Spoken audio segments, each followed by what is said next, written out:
चिंता संतान हंतारो यत्पादाम्बुजरेणव श्रियानन्दान्विजाचार्यान् प्रणमामि मुहुर्मुहुः यदनुग्रहतो जन्तु सर्वदुःखातिको भवेत् तमहं सर्वदा वन्दे श्रीमद्वल्लभनन्दनम् अज्ञानतिमिरान्धस्य ज्ञानाञ्जनशलाकया चक्षुरुन्मीलितं येन तस्मै श्रीगुरवे नमः नमामि हरये शेषैलीलाक्षीरातिशायनं लक्ष्मीसहस्रलीलाभिसेव्यमानं कलानिधिं चतुर्भिश्च त्रिभिस्तथा षड्भिर्विराजते योऽसौ पञ्चधारदेव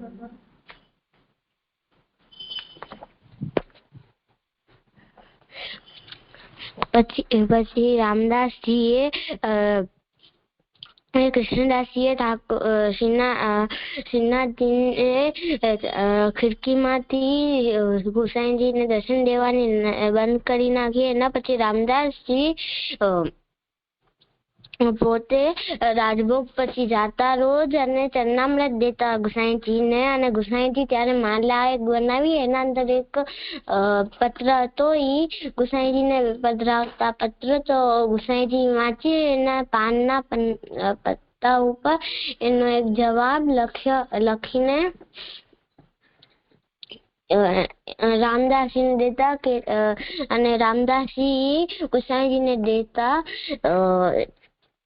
એમાં એ પત્રમાં એમ ગુસાઈજી એમ પૂછ્યો હતો પત્રમાં કે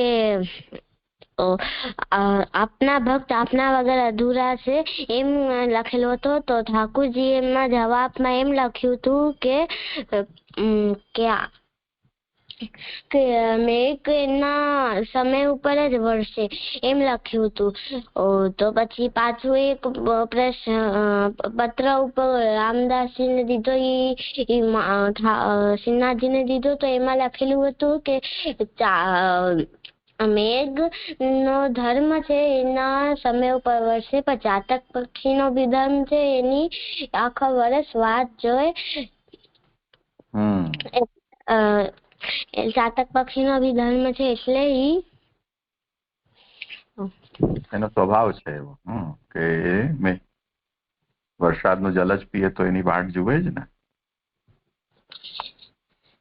એટલે આપણે બી આમાંથી પછી એવા 2-3 દિવસ સુધી એમ રામદાસજી પત્ર લઈ અને પાનના પત્તા ગુસાઈજીને દેતા હતા. તો એ કૃષ્ણદાસજી એકવાર જોઈ લીધું તો રામદાસજીને કહ્યું કે આપ જાઓ અને કૃષ્ણદાસ એના પાસે ના જાઓ, ગુસાઈજી પાસે. તો એમ કહ્યું ને તો રામદાસજીએ કહ્યું કે હું તો જઈશ, તમે મને બી સેવામાંથી કાઢવે તો કાઢી નાખો એમ કહ્યું. તો એ પછી કૃષ્ણદાસજી ચૂપ થઈ ગયું. આમાંથી શીખ મળે છે કે આપણે ઠાકોરજી એમને કૃપા થશે ત્યારે જ આપને દર્શન દેશે. આપણે ઠાકોરજીને કેવું જોઈએ કે આપ દર્શન દો, આપણે વિનંતી કરવી જોઈએ ઠાકોરજી. હા, સારી વાત છે. કોઈ શબ્દ? આમાંથી શબ્દ છે ધર્મ. ધર્મ એટલે કે આપણે શાસ્ત્રનું આજ્ઞાનું પાલન કરીએ એને ધર્મ કહેવાય. શાબાશ. દંડવત પ્રણામ જીજે. હા રાશેશ. ગોપાલદાસ ચતુર્ધારીનો પહેલો પ્રસંગ. એક દિવસ આચાર્યજીએ ગોપાલદાસને કહ્યું કે તું કાલે નાઈને ભીતર શ્રીનાથજીના મંદિરમાં જઈ અને ભીતર જઈ અને પંખાની સેવા કરજે. જ્યારે ગોપાલદાસ સવારના નાઈ અને ભીતર જઈ અને પંખાની સેવા કરતા હતા અને એમાં મગ્ન થઈ ગયા ત્યારે શ્રી આચાર્યજી કહ્યું કે તું અનુસરના ટાઈમે આંખ ના ખોલજે. ત્યારે ગોપાલદાસે આજ્ઞાનું પાલન કર્યો અને આંખ ના ખોલી. અને પછી રાતના શ્રીનાથજીએ કહ્યું કે હવે તું આંખ ખોલી અને મારા દર્શન કર. ત્યારે પણ ગોપાલદાસે ના પાડી અને કહ્યું કે મનેશી આચાર્યજીએ કહ્યું છે. પછી શ્રીનાથજીએ તેમના મોઢામાં મહાપ્રસાદ પધરાવ્યો, તોય પણ તેમને આંખ ન ખોલી. પછી સ્વામીજી ગોવર્ધનધર પાસે જઈ અને વાર્તા કરતા અને બધે સાંભળતા અને ગોપાલદાસ એવા ભગવદી હતા અને તેમના ઉપર આવી કૃપા હતી. શાબાશ. બીજામાંથી એ શીખ મળે છે કે આપણે આપણા ગુરુ અને ઠાકોરજીની આજ્ઞાનું પાલન કરવું જોઈએ. શાબાશ. કોઈ શબ્દ? આમાંથી શબ્દ છે આચાર્યજી એટલે પોતાના શાસ્ત્રને પડે પછી પોતાના જીવનમાં લઈએ અને પોતાના શિષ્યને શીખાડે તેમને આચાર્યજી કહેવાય. બીજો શબ્દ છે શ્રીનાથજી. શ્રી એટલે લક્ષ્મીજી, નાથ એટલે તેમના પતિ વિષ્ણુજી. તેને દક્ષિણ ભારતના તિરુપતિ બાલાજી નામથી બી ઓળખાય છે. ત્રીજો શબ્દ છે ગોવર્ધનધર. ગો એટલે ગાય અને વર્ધન એટલે ગાયના પાલન પોષણ કરવા વાળા. ઠાકોરજીએ જયારે ગોવર્ધન પર્વત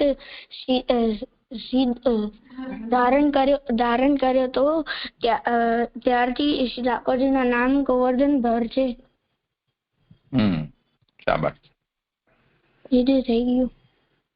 થઈ ગયું. ચાલો ભલે. હવે તમને છુટ્ટી. રમો. ધન્યવાદ. પ્રણામ જી. હું કરું? હા બનશે. હા કરો. હો જી. આપણે છેલ્લે એવું જોયું હતું કે આપણે છેલ્લે શ્લોકમાં જોયું હતું કે બધા જ દેવો છે એ પ્રકૃતિના સંબંધ વાળા છે. અક્ષર બ્રહ્મનો આનંદ ગણી શકાય તેવો છે, એટલે કે લિમિટેડ છે. કેવલ ભક્તોના દુઃખ હરનારા છે. એ શ્રી કૃષ્ણ જ પૂર્ણ આનંદ રૂપ છે. તેથી શ્રી કૃષ્ણ મારો આશ્રય હો.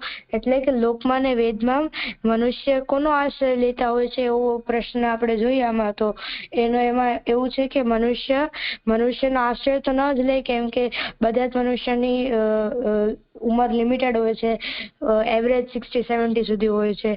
તો મનુષ્યની તુલના દેવતા શ્રેષ્ઠ હોય છે. લોએસ્ટ લેવલ પર દેવતાઓ આવે છે. તો બધા દેવતાઓનો આશ્રય બધા લે છે, અલગ અલગ લે છે. અવળા બધા દેવી દેવતાઓ છે, તો બધા લોકો અલગ અલગ દેવતાઓનો આશ્રય લે છે, દેવીઓનો આશ્રય લે છે. એ પણ સિઝનલ હોય છે કે પોતાના જરૂરત પ્રમાણે બધાનો આશ્રય બધે દેવતાઓનું પૂજન કરે છે. કે પોતાની જેવી જરૂરત હોય કે એઝ અ સ્ટુડન્ટ ભણવામાં સારો ફોકસ કરતો હોય તો આપણે સરસ્વતી માનો આશ્રય લે. એવી રીતે બધા અલગ અલગ પોતાની જરૂરત પ્રમાણે આશ્રય લે છે. તો બધા દેવતાઓ કોઈને કોઈ લિમિટમાં બંધાયેલા હોય છે. બધા દેવતાઓ પ્રાકૃત છે અને સકલ છે. અને જેટલા પણ દેવતાઓ છે તે બધા ભગવાનની કલા રૂપે છે. તો જેટલા દેવતાઓ છે કે જે પણ જળ જીવ જગત બધાને જ ભગવાને સામર્થ્ય આપ્યું છે. પણ જ્યારે ભગવાન ઈચ્છે તો તે સામર્થ્ય ભગવાન તેમનાથી પાછું પણ લઈ શકે છે. તે ભગવાનને કોઈ લિમિટથી બાંધેલા નથી. ભગવાનને જે કરવું હોય તે ભગવાન કરી શકે છે. દેવતાઓની ઉપાસના કરીએ તો પ્રસન્ન થાય, અને જો એ જ દેવતાઓને જ્ઞાન માર્ગીય ઉપાસના કરીશું તો તે અક્ષર બ્રહ્મની પ્રાપ્તિ થશે. અક્ષર બ્રહ્મનું સામર્થ્ય દેવતા કરતા વિશેષ છે, પણ તેમનો પણ આનંદ ગણી શકાય તેવો છે, એટલે લિમિટેડ છે. તે તો શ્રેષ્ઠ ઉત્તમ સર્વ સામર્થ્ય વાત પરબ્રહ્મ શ્રી કૃષ્ણ જ છે. સામર્થ્યવાન પરબ્રહ્મ શ્રી કૃષ્ણ જ છે. એટલે અક્ષર બ્રહ્મમાં પણ પરબ્રહ્મથી તો ઓછો સામર્થ્ય છે. સર્વશ્રેષ્ઠ સામર્થ્ય અને ઉત્તમતા એ પરબ્રહ્મ શ્રી કૃષ્ણમાં જ છે. તો પરબ્રહ્મ શ્રી કૃષ્ણનો જ આશ્રય કરવો જોઈએ, જેવું સમજાયું. હા ઠીક છે.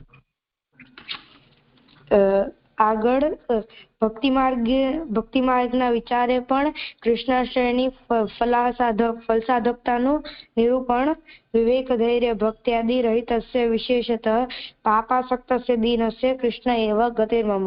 અર્થ: વિવેક ધૈર્ય અને નવધા ભક્તિ વગેરેથી રહિત અને વિશેષ કરીને પાપમાં આસક્ત એવો સાધન વગરનો દીન જે હું, તેની ગતિ શ્રી કૃષ્ણ જ છે. એટલે જે આમાં એવું સમજાય છે કે આપણે આ શ્લોકમાં આપણે શ્રી ઠાકોરજીને એવું કહીએ છીએ કે અવાજ બંધ થઈ ગયો તમારો. જે હવે આવે છે? હા, આવ્યો. આપણે આમાં ઠાકોરજીને વિનંતી કરીએ છીએ કે મારામાં વિવેક ધૈર્ય ભક્તિ નથી, હું પાપમાં આસક્તિ વાળો છું, હું સાધન વગરનો દીન છું, તેથી ભગવાન શ્રી કૃષ્ણ જ મારો આશ્રય હો.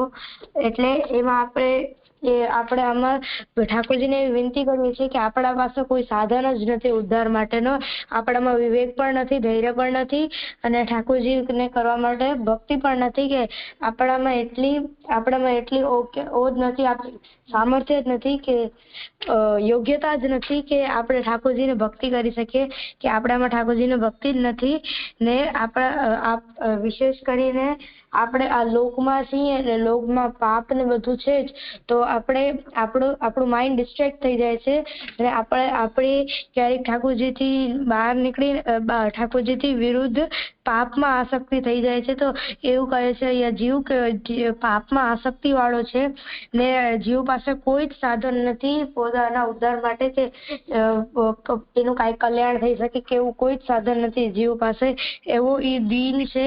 તો એટલે એ કહે છે કે ભગવાન શ્રી કૃષ્ણ જ મારો આશ્રય હો, એવું સમજાયું. શાબાશ.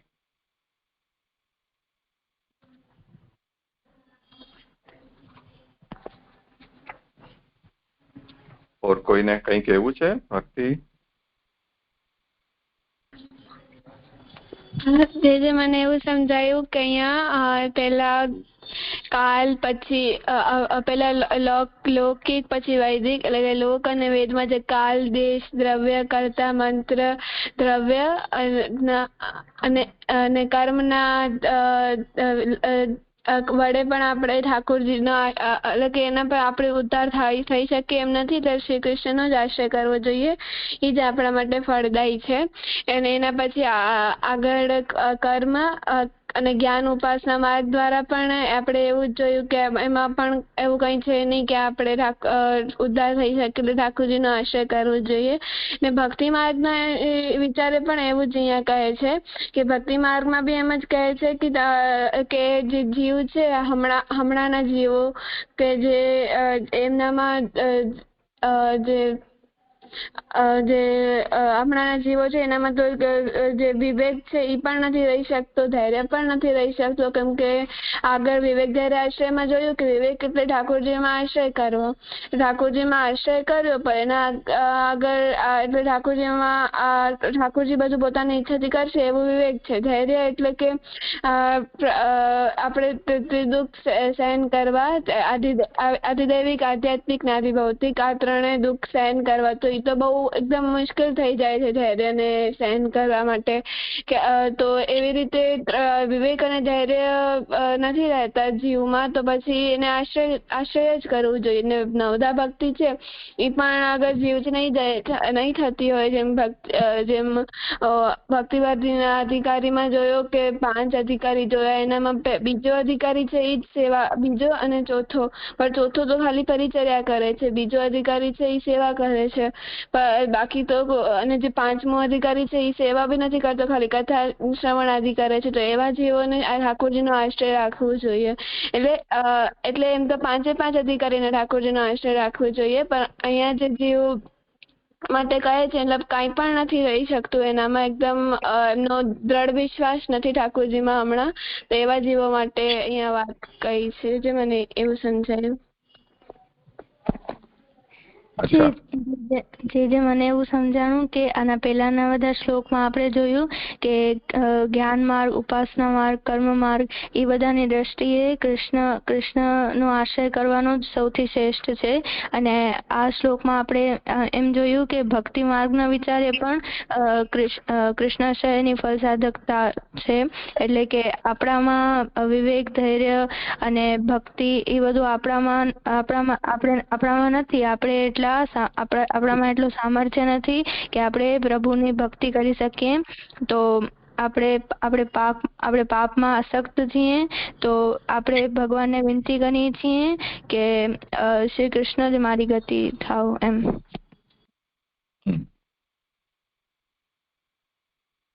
સારું કર્યું.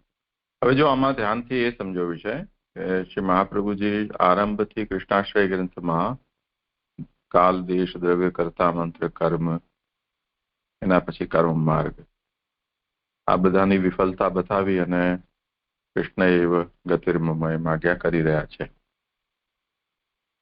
કૃષ્ણ મારો આશ્રય છે, કૃષ્ણ મારી ગતિ છે, કૃષ્ણ મારું શરણ છે. તો ગતિનો મતલબ આશ્રય કે શરણ. પર વિવેક ધૈર્યાશ્રય ગ્રંથમાં આપણે એ વાત જોઈને આવ્યા કે જ્યાં સુધી વિવેક અને ધૈર્ય દ્રઢ ન હોય ત્યાં સુધી આશ્રય સિદ્ધ થાય નહીં.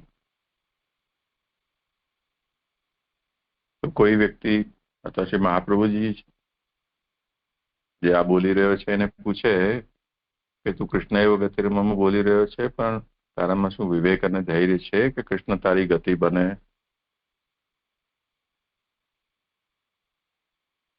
ગતિ કોઈ એવી વસ્તુ નથી ને, કોઈ આશ્રય કે શરણ છે.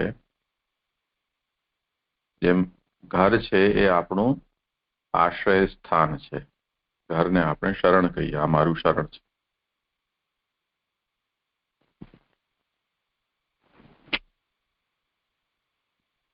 તો આપણે બહાર ગયા અને પાછા ઘરે આવ્યા, પણ આપણી પાસે તો કેમ કે ઘરની તાળાની ચાવી છે, એને દરવાજો ખોલીને આપણે એનો શરણ લઈ શકીએ કે એનો આશ્રય લઈ શકીએ. એટલું તો કમસે કમ હોવું જ જોઈએ કે આપણે એનું તાળું ખોલીને એને અંદર જઈ શકીએ, તો એ શરણ બને. નહીં તો એ ઘર બિચારું પોતે તો આપણે આવતા અને પોતાના માટે આપોઆપ દરવાજા ખોલી જાય, તમને ઉપાડીને અંદર લઈ જાય. એવું તો ઘર કોઈ હોય નહીં.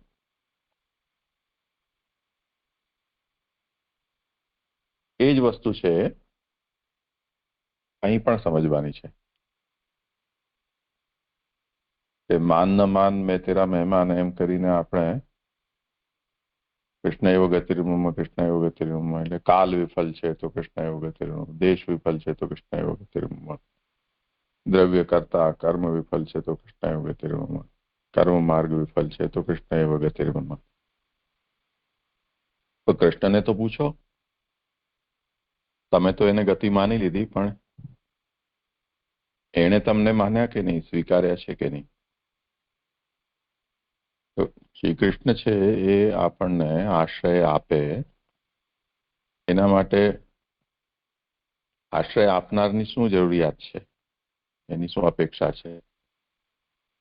એ અપેક્ષા વિવેક અને ધૈર્ય છે.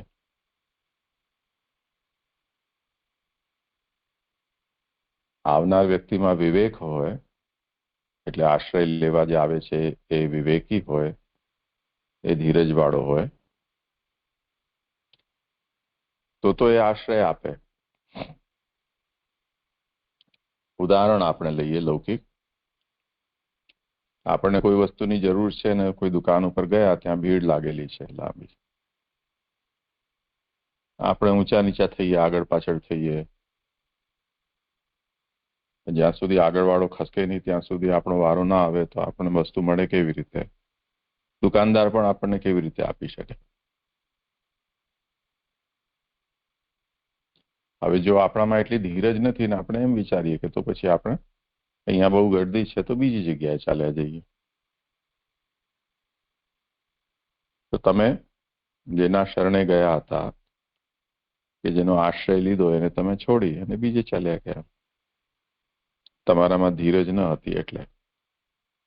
હવે બીજી જગ્યાએ ગયા તો તમારી ઈચ્છા, તમારો સંકલ્પ છે. ત્યાં તમને વસ્તુ મળી કે ન મળી, કે બીજો આશ્રય હતો કે ન હતો, દુકાન જ હતી કે નહીં હતી, તો ખુલ્લી હતી કે બંધ હતી, ત્યાં પણ એટલી જ ગર્દી હતી અને ઓર વધારે સમય તમારો બગડ્યો કે પાછા અહીં આવવું પડ્યું, એ જે હોય તે આગળનો વિષય. પણ ધીરજ ન હોવાને કારણે જે દુકાનવાળા પાસે તમે ગયા હતા એણે જો એ તમને કંઈ ના આપી શક્યો, એમાં એનો તો દોષ નથી. દોષ તો તમારો રહ્યો. તમે એટલી ધીરજ રાખી હોત તો તમને મળી ગઈ હોત. તે જ રીતે એમ સ્કૂલ છે. દુકાનની અંદર અલગ સિસ્ટમ હોય છે. ગ્રાહક જાય, ગ્રાહક માંગે, દુકાનદાર વસ્તુ કાઢે, એનો ભાવ કે વજન કરે, એના પૈસા તમે આપો, પછી વસ્તુ તમને મળે. તો દુકાનની વ્યવસ્થામાં તો આપ લે છે. તમે કંઈક આપો, એ તમને પાછો આપે એના બદલામાં. તમે માંગો પછી ત્યાંથી તમને કંઈ આપે. તમને પસંદ હોય તો ઠીક છે, નહીં તો તમને પસંદ કરો તો કોઈ રિજેક્ટ પણ કરી શકો. બીજા વિકલ્પ પણ તમે એની પાસેથી માંગી શકો. તો ગ્રાહક વેપારીના સંબંધમાં તો આ બધો વ્યવહાર હોય છે, માન્ય હોય છે બંને પક્ષે. તો તમે સ્કૂલમાં ભણવા ગયા, સ્કૂલનું એડમિશન તમે લીધું, તમે એના શરણે ગયા કે તમે જ્ઞાનદાતા છો, અમે જ્ઞાનાર્થી છીએ. તમે સ્કૂલમાં એડમિશન લીધું. હવે પછીથી તમારે ત્યાં પૂર્ણ શરણાગત થવું પડશે. સ્કૂલના સમય અનુસાર તમારે હાજરી આપવાની, જે નિયમો બતાવે નિયમો પાળવાના, ડ્રેસ હોય કે પુસ્તકો હોય, સમય હોય. અને ત્યાં તમને જે ભણાવવામાં આવે તે તમારે ભણવાનું. ન સમજમાં આવે તો પૂછવાનું.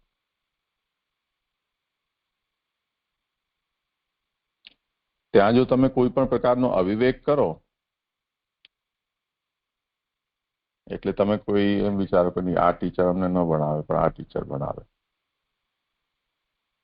કે આ તો મને આવડે છે, આમાં અમને શું કહી રહ્યા છો, અમને આ રીતે જ ભણાવો, હું અહીંયા જ બેસું. એવું કોઈ પણ હઠાગ્રહ, એવો કોઈ અભિમાન કે એવી કોઈ પ્રાર્થના, અનુચિત પ્રાર્થનાઓ, તો એ બધી વસ્તુઓ અવિવેકમાં ગણાય. કેમ કે સ્કૂલ મેનેજમેન્ટ છે એ પોતાની રીતથી ચાલતું હોય છે. એક એક વ્યક્તિના પ્રમાણે તો કસ્ટમાઇઝ તમને એજ્યુકેશન આપી ન શકે. તો તમારે પ્રાઇવેટ ટ્યુશન ઘરમાં ટીચરને બોલાવીને ભણાવો તો જ થાય.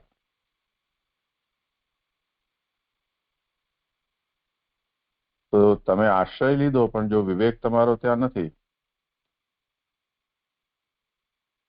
તો એ જે આશ્રય દાતા છે એ વધારે સમય સુધી તમને સંઘરી નહીં શકે. તમને રસ્તો બતાવી દેશે કે તો બીજી સ્કૂલમાં ચાલ્યા જાઓ, અહીંયા તો આમ જ થશે.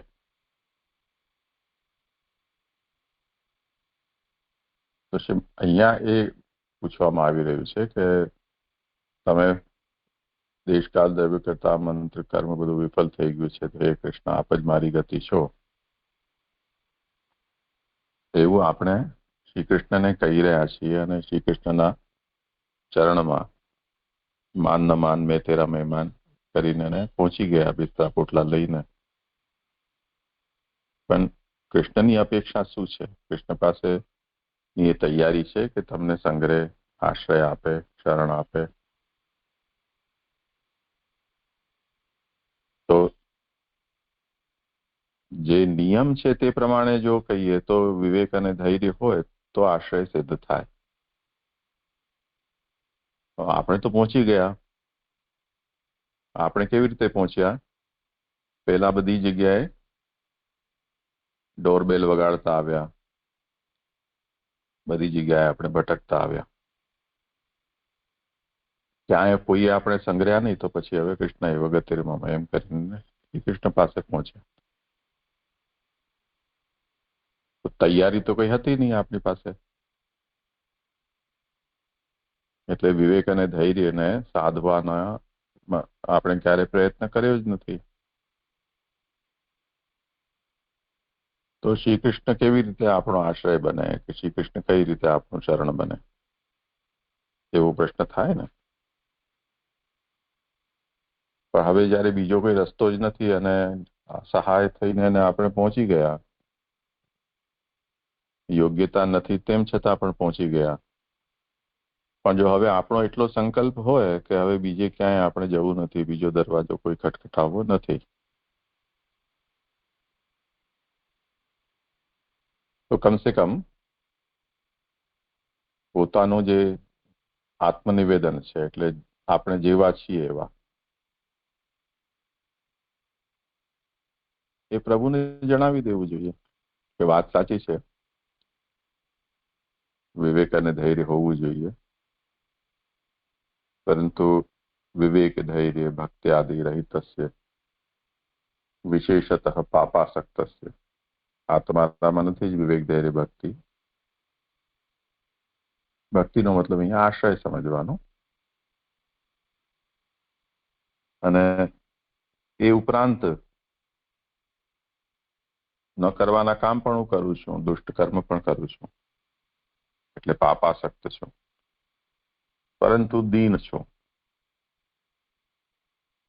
દીન એટલે નિસ્સાધન, અસહાય, લાચાર.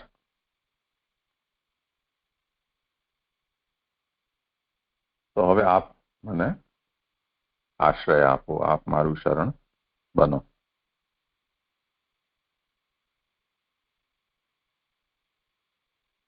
તો જો આવી જાતની આત્મનિવેદનની હોય, કે આવી કબૂલાત જેને કહેવાય, કે આવી ડિક્લેરેશન ભગવાનના સામે આપણે કરીએ, તો શ્રી મહાપ્રભુજી વિવેક ધૈર્યાશ્રયમાં આ વિષયમાં કહ્યું છે કે અશક્ય એવા સુશક્ય એવા સર્વથા શરણમ હરિ. અને ત્યાં ઘણા બધા એવા દોષ પણ ગણાવ્યા છે કે જે આપણામાં અંદર હોય,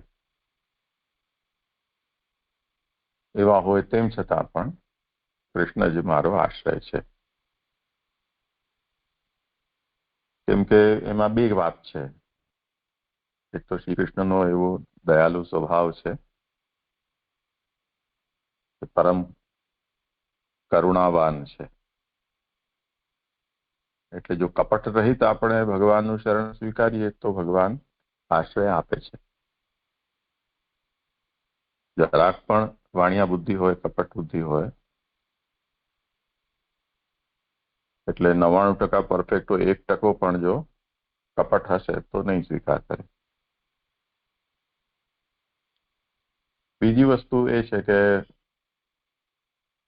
આપણે માનીએ કે ન માનીએ, ભગવાન તો જગત આધાર છે. તો સર્વ કંઈ જગત છે એ પ્રભુના જ આશ્રય ઉપર રહેલું છે, પ્રભુ ઉપર ટકેલું છે, એટલે સ્વભાવથી કે સ્વરૂપથી પણ ભગવાન આ સકલ જગતનો આશ્રય છે. કેમ કે ભગવાન જગતના સૃષ્ટા છે, એના સ્થિતિ સ્થાપન કરનારા છે, અને એ જ સંહાર કે લય કરનારા પણ છે. તો ઉત્પત્તિ સ્થિતિ લય ભગવાન જ કરે છે. તો ભગવાન પાસે તો બીજો છૂટકો પણ નથી, કેમ કે બીજું તો કોઈ છે જ નહીં. તો બંને દૃષ્ટિથી ભગવાન આપણો આશ્રય બને છે. પણ બીજી જાતનો આશ્રય તો એવો આશ્રય છે કે જે આપણે એમ કહીએ કે તત્વની વિવેચના આપણે કરીએ તો તત્વ દૃષ્ટિથી ભગવાન આશ્રય છે, અને નિસાધન થઈને પોતે જેવા છીએ એની કબૂલાત ભગવાન સામે કરીને અને આપણે પ્રભુને આપણું શરણ કે આપણા આશ્રય તરીકે સ્વીકારીએ, તો આપણા ભાવને જોઈને જે ભગવાન આપણો આશ્રય બને છે, એ જુદા પ્રકારનો આશ્રય બનવું છે.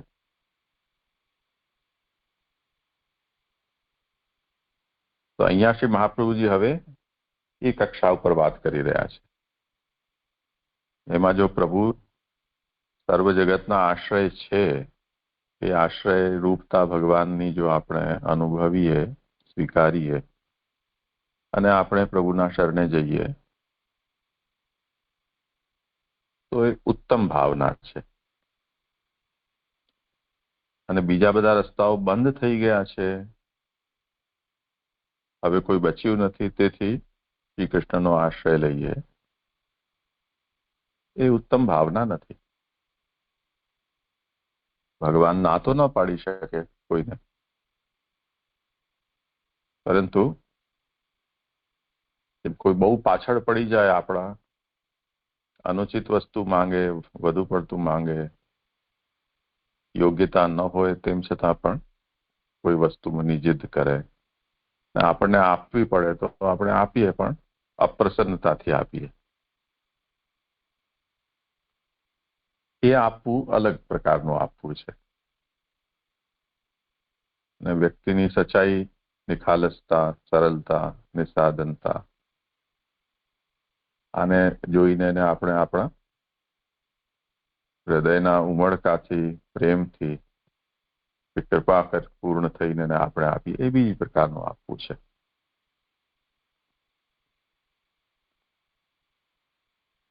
તો આ વાત અહીંયા ખાસ શ્લોકમાં સમજવાની છે. આવ્યું સમજમાં વિષય?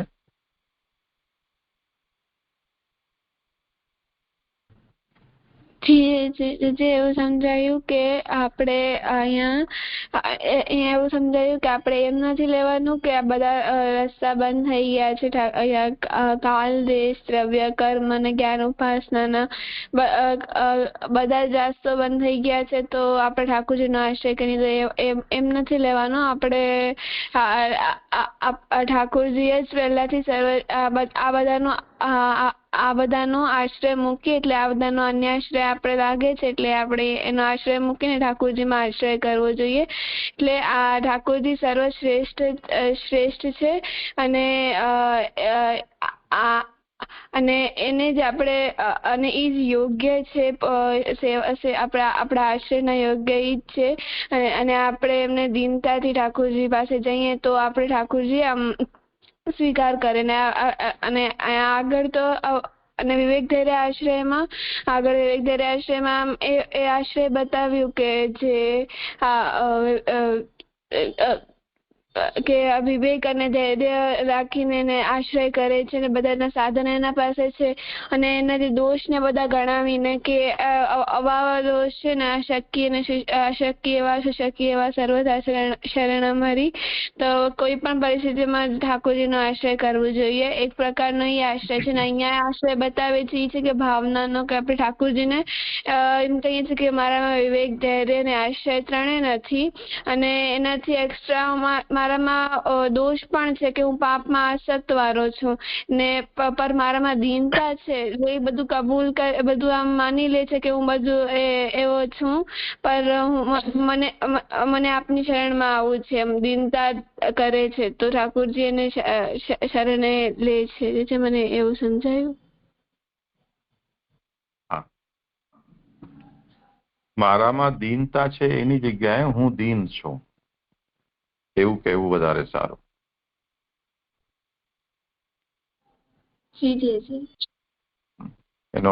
એનો ભેદ શું છે સમજી લો. દીન હોવું, દીનનો મતલબ અસહાય, સાધન રહિત.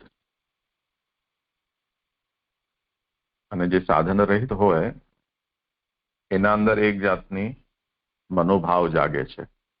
એ મનોભાવ છે વિનમ્રતાનો. તો દીનતા એટલે વિનમ્રતા. કોઈ વ્યક્તિને આપણે એમ આપણો પરિચય આપીએ કે હું બહુ વિનમ્ર છું, મારામાં બહુ વિનમ્રતા છે. એવું જો આપણે આપણા ગુણ કે આપણા વખાણ પોતાના મોઢે કરીએ તો સામેવાળા વ્યક્તિને ઉલટી ઇમ્પ્રેશન પડે.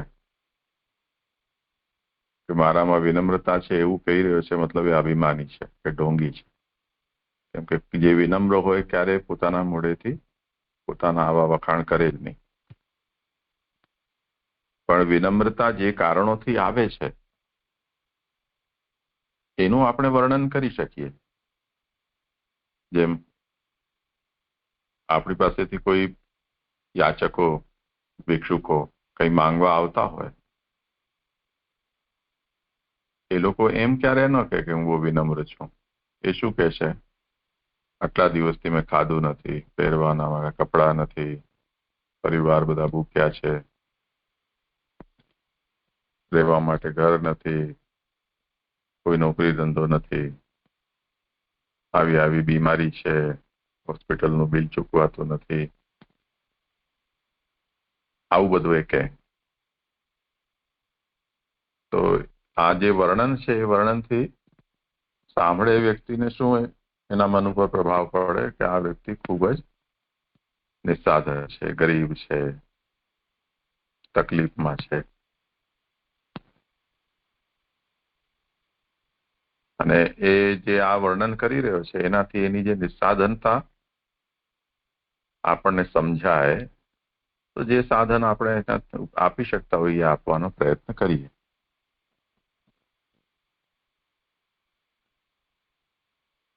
તો મારામાં દીનતા છે એના સ્થાને હું દીન છું, હું નિસ્સાધન છું, હું અસહાય છું, હું પરાધીન છું. આવા શબ્દનો પ્રયોગ કરવો જોઈએ. આવ્યું ખ્યાલમાં? જી જી જી.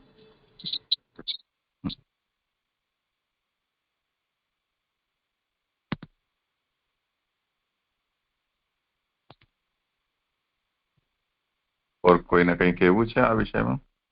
કંઈ પૂછવું છે?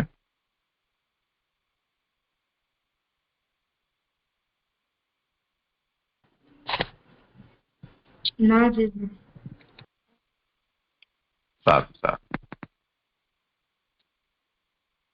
ઠીક છે. તો આજે એક શ્લોક આજે અહીંયા રાખીએ.